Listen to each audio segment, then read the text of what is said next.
Hello hello, कैसे आप लोग हैं? क्या हाल चाल है? आज 25 नवंबर है और मंगलवार का दिन है। 25 नवंबर की खबरों पर आइए नजर डालते हैं, पूरी खबरों पर। देखिए स्क्रीन पर देख रहे हो, लाइक शेयर सब्सक्राइब आप लोग करेंगे सारे लोग जितने भी जुड़े हो।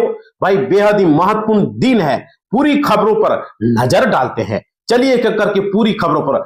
मार्गशीर्ष माह के शुक्ल पक्ष की पंचमी तिथि आज है और इस तिथि पर उत्तराषाढ़ा नक्षत्र और ये यहाँ पर रहने वाला है और बहुत ही महत्वपूर्ण पंचांग में दिन है आज। तो चलिए पूरी खबरों को देखेंगे और यहाँ पर पूरे भारत की खबरें, सरकारी नौकरी से रिलेटेड सारी खबरें। तो इससे पहले आप लोग लाइक कर दो भाई, जितने भी जुड़े हो कमेंट करो, शेयर करो, सब्सक्राइब करो, ये जरूरी है। तो चलिए एक एक करके पूरी खबरें। इससे पहले आज का इतिहास जान लेते हैं। 25 नवंबर को महिलाओं के खिलाफ हिंसा उन्मूलन के लिए अंतर्राष्ट्रीय दिवस मनाया जाता है भाई। तो यहाँ पे ये है और 1949 में संविधान की अंतिम बैठक, भीमराव अंबेडकर का समापन भाषण 25 नवंबर को ही हुआ था। तो ये बहुत ही बड़ी अपडेट है।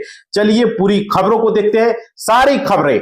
दिग्गज अभिनेता धर्मेंद्र का निधन, पीएम मोदी ने दी है श्रद्धांजलि। कहा इंडियन सिनेमा में बॉलीवुड के हीमैन धर्मेंद्र ने दुनिया को अलविदा कह दिया। 89 साल की उम्र में दिग्गज एक्टर का निधन हो गया है, जिसकी पुष्टि खुद फिल्मकार करण जौहर ने एक पोस्ट के शेयर की है। एक्टर को अंतिम विदाई देने के लिए परिवार के अलावा कई एक्टर पहुंचे थे। अमिताभ बच्चन, अक्षय कुमार, सलमान खान, अनिल कपूर, कई एक्टर समेत वहां पर पहुंचे थे भाई। और देखिए दिल्ली में इंडिया गेट पर वायु प्रदूषण के खिलाफ प्रदर्शन को लेकर क्यों हो गया है विवाद भाई, देख सकते हो। रविवार को दिल्ली में संसद में कुछ ही दूर इंडिया गेट पर स्टूडेंट का प्रदर्शन तब उग्र हो गया जब उन्होंने दिल्ली एनसीआर के पढ़ते वायु प्रदूषण के खिलाफ सड़क जाम की करने की कोशिश की। पुलिस ने प्रदर्शनकारियों को यहां पर हटाने की कोशिश किया है। और देखिए जब दक्षिण अफ्रीका राष्ट्रपति पीएम मोदी से बोले बताना चाहिए था G20 अध्यक्षता मुश्किल। देखो यहाँ पर प्रधानमंत्री मोदी अपने विदेश दौरे पर भारत की नीति और पक्ष को मजबूती से रखने के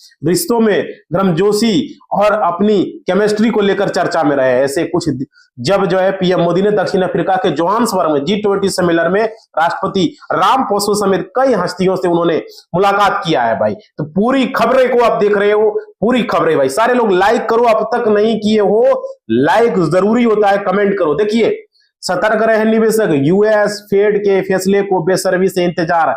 जानिए कितने हुई सोने की कीमत भाई, देख सकते हो यहाँ पे सोने की कीमतें एशिया में लगभग स्थिर हो रही है क्योंकि बाजार अमेरिकी रेट की संभावना का इंतजार कर रहा है। सरकारी शटडाउन के कारण जरूरी आर्थिक में जिसमें मार्केट में अधिकता बढ़ी है। एक्सपोर्ट गोल्ड इस समय $4050 प्रति औंस के आसपास ट्रेड कर रहा है भाई, देखते हो यहाँ $4056 के आसपास है। और देखिए 25 नवंबर को बंद रहेंगे बैंक।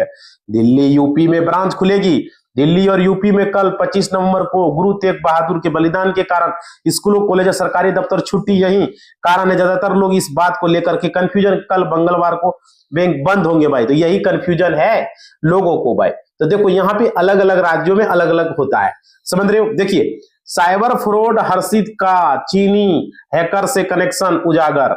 यहाँ पे साइबर फ्रॉड के मामले में हर्षित नामक व्यक्ति का चीनी हैकर से संबंध उजागर हुआ है और जांच में पता चला हर्षित ने बांग्लादेश, वियतनाम और थाईलैंड में भी अपना नेटवर्क फैला रखा है।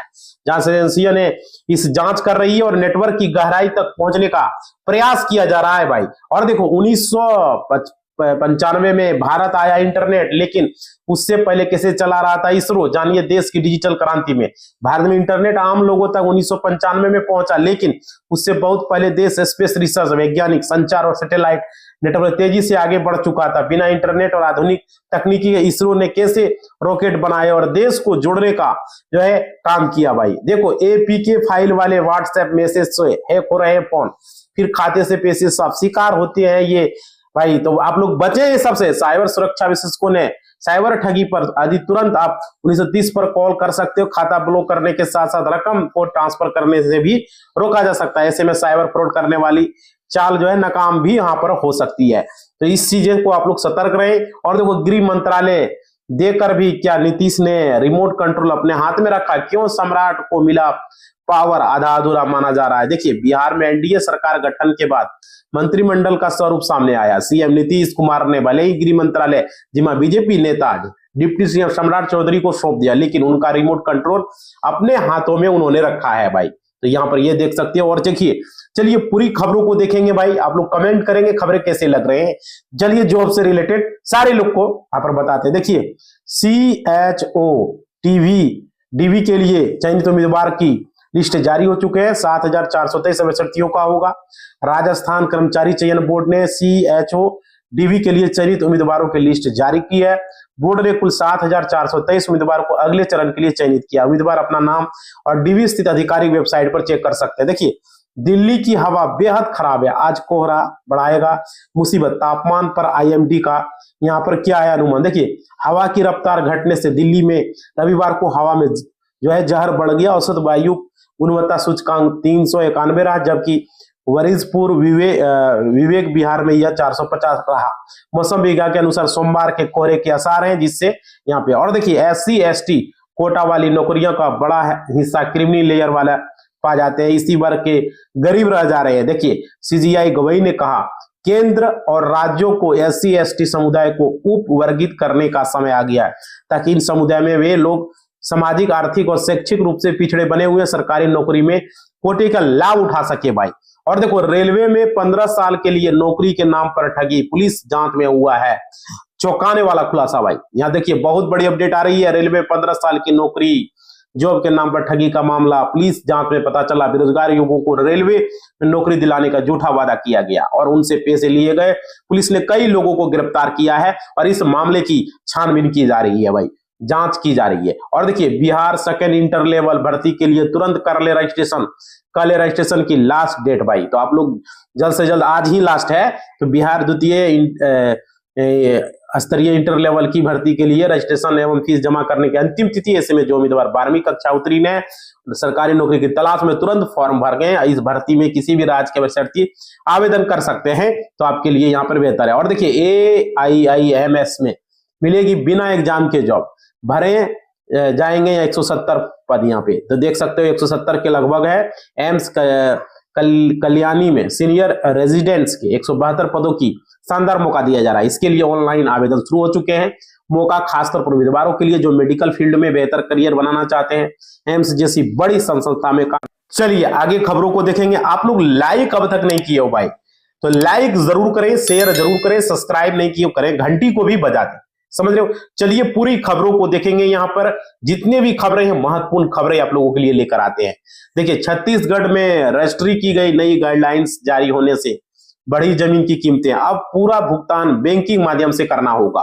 छत्तीसगढ़ सरकार ने जमीन रजिस्ट्री की नई गाइडलाइंस जारी कर दी। बढ़े हुए दरों पर जमीनों की रजिस्ट्री में अब कच्चे पक्के का खेल खत्म हो गया। अब रजिस्ट्री का पूरा भुगतान बैंक के माध्यम से करना होगा। शहरी क्षेत्रों में रजिस्ट्री दर में 20 से 40% तक की वृद्धि हुई है भाई, तो देख सकते हो रजिस्ट्री के नियमों में यहाँ पर बदलाव हो रहा है। और देखिए साइबर अपराधियों को बैंक खाते मुहैया कराने वाले 2 आरोपी को गिरफ्तार। 2.35 करोड़ की ठगी का खुलासा हुआ है, देख सकते हो। दिल्ली पुलिस ने साइबर अपराधी के बैंक खाते से मुहैया कराने वाले 2 आरोपियों को गिरफ्तार किया है।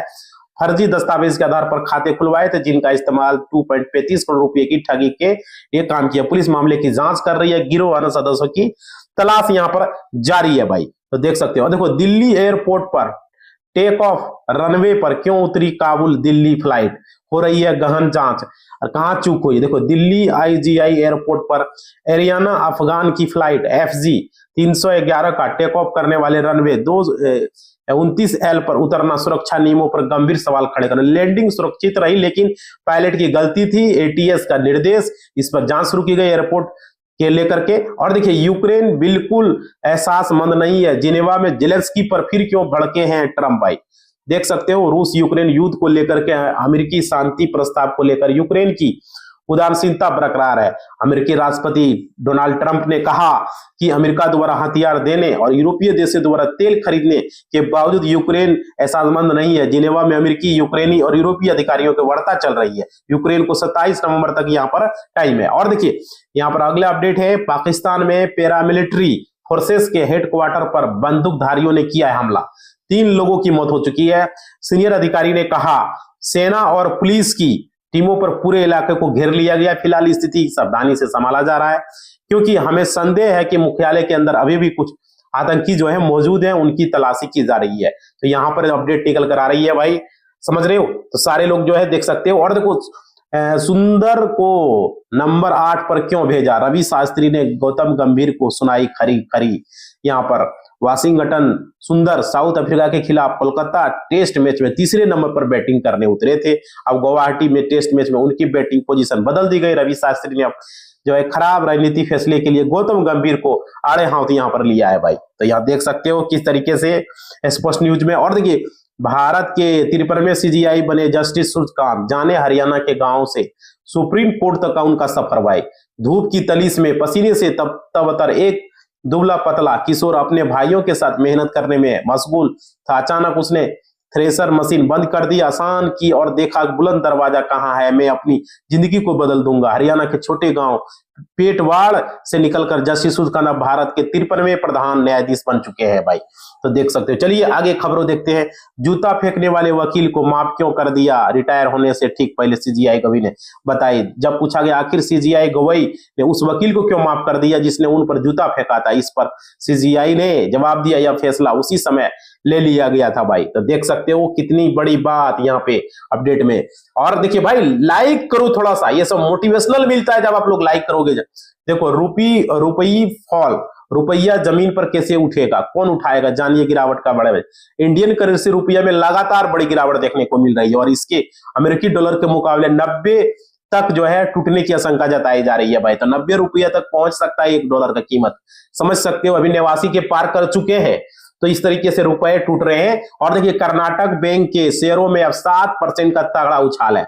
इस कंपनी के मालिक ने खरीदारी चहके निवेशकों को प्राइवेट सेक्टर के लैंड बैंक ऑफ के यहाँ पर लुब्रिकेंट जो है आदि बनाने वाली लिस्टेड कंपनी को सीएमडी ने बड़ी हिस्सेदारी खरीदी है। इस खुलासे पर आज कर्नाटक बैंक के शेयर रॉकेट बन गए। जानिए बैंक के कितने शेयर लेन देन हुआ और चेक करें भाई कंपनी के शेयरों का प्रेफरेंस कैसा रहा, तो समझ सकते हो इस तरीके से। तो वो शेयर गिरता भी है चढ़ता भी है भाई। और देखो, सेटलमेंट करने पर हटे आपराधिक आरोप, 1.6 अरब डॉलर के बैंक फ्रॉड मामले सुप्रीम कोर्ट ने 1.6 अरब डॉलर के बैंक धोखाधड़ी मामले उद्योगपति नितिन और चेतन जो है को लेकर बड़ा फैसला सुनाया। घरेलू बैंकों से लिए कर्ज में डिफॉल्ट आरोपों के बाद दोनों भाई 2017 में जो है पासपोर्ट पर भारत से फरार हो गए थे। तो देख सकते हैं किस तरीके से बैंकों में भी यहाँ पर और डॉलर के मुकाबले यहाँ देख सकते हो। और देखिए आगे, हिमाचल आपदा के जो है जख्म को भरेगा विश्व बैंक, जल शक्ति विभाग ने। हिमाचल प्रदेश में प्राकृतिक आपदाओं को जल शक्ति विभाग को भारी नुकसान हुआ। विभाग ने विश्व बैंक से 650 करोड़ रुपए की मदद मांगी है ताकि परियोजना को फिर से शुरू किया जा सके। उप मुख्यमंत्री मुकेश अग्निहोत्री ने केंद्रीय जल शक्ति मंत्री से अतिरिक्त अनुदान की मांग की है। विश्व बैंक की सहायता ऋण के रूप में मिलने की संभावना है, कर्ज के रूप में, लोन के रूप में।